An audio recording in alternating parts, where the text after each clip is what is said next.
Who doesn't like free? We're going to tell you how you can advance your education without pulling out your wallet.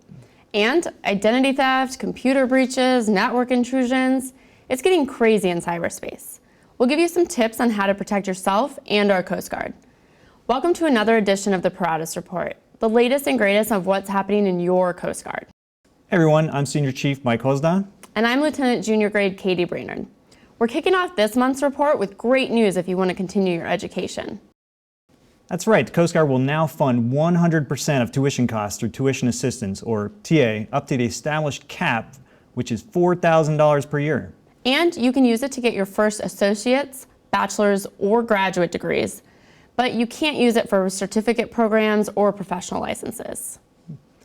And here's an added perk for the enlisted folks. TA does not incur a service obligation cost for enlisted members. The only catch, all courses must be completed by the end of your enlistment date. That's an awesome benefit. And while officers do incur a small service obligation, it's still a great deal for us too. There's a limit on how many credits TA will cover though, and varies based on the degree you're working on. These limits can be found on the TA website. If you're using CLEP and DSST exams, they don't count against the cap. You can find out more information about these exams by clicking the link in the video description or through your Education Services officer. We spoke to the head of the Educational Services program, and she encourages the use of college credit equivalency options, such as CLEP and DSST exams. Here's more of what she had to say. Tuition assistance is an incredible benefit. Don't be short-sighted and only think about your qualifications or professional development for your current assignment. Think about where you want to be in 5 or 10 years. Having a degree can help you meet these goals. In order to get TA, you have to have a degree plan. Talk to your unit's Education Services officer. They can help you with this process. The good news now is this is all electronically based system in the new ETA system. You can also use the electronic TA system to find out how many credits you've already used so you know how many benefits you have left.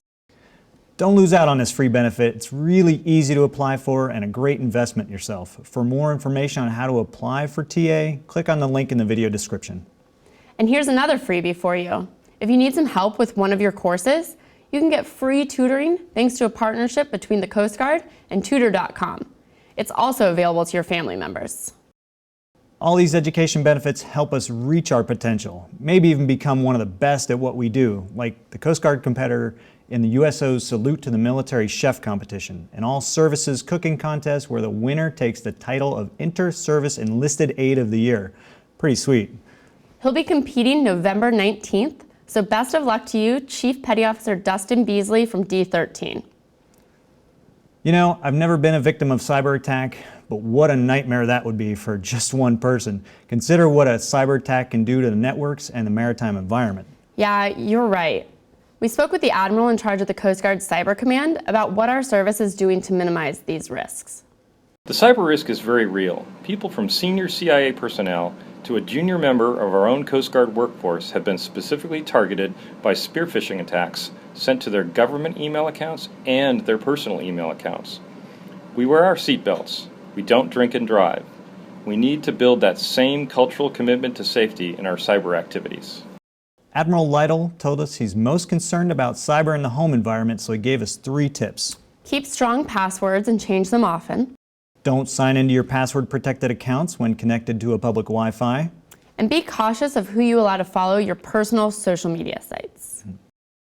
You ever thought about what kind of job your sea time could get you in the civilian world? Your Coast Guard sea time can get you a credential as a merchant mariner. As in a licensed captain of a commercial vessel. Yeah, and there's a change that will make that process even easier. You need sea time to apply for your credential. 3 months of your sea time must have been accumulated within the past 7 years. This is great news because the window used to be 3 years. Read all about it by clicking the link in the video description. Hey ma'am, you make videos in your spare time. What do you make videos of? Just mostly videos of my cat. Well, that's not exactly what we're looking for, but for those of you who make videos of Coast Guard stuff, you can get some national recognition on our official social media sites and some bragging rights. You guys are doing incredible stuff out there in the field, and we're looking for videos like the one you're watching right now that highlight Coast Guard operations. Contact your local public affairs office no later than November 10th. You can check out last year's competition by clicking the link in the video description. Every week, a different Coast Guard unit hosts our official Instagram account and uses it to highlight Coast Guard operations. We selected the best out of the past 4 Instagram takeovers, and this month's winner is Air Station Houston. Thanks for hosting. If you'd like to host a takeover, let us know at socialmedia@uscg.mil. In other social media news, please check out the new official Coast Guard Reserve Twitter feed for the most recent updates. You can follow them at the @USCG Reserve handle. And that's it for this month's Paratus Report. To stay tuned on the latest and greatest, make sure you check out our blog, Coast Guard All Hands, and other official social media websites.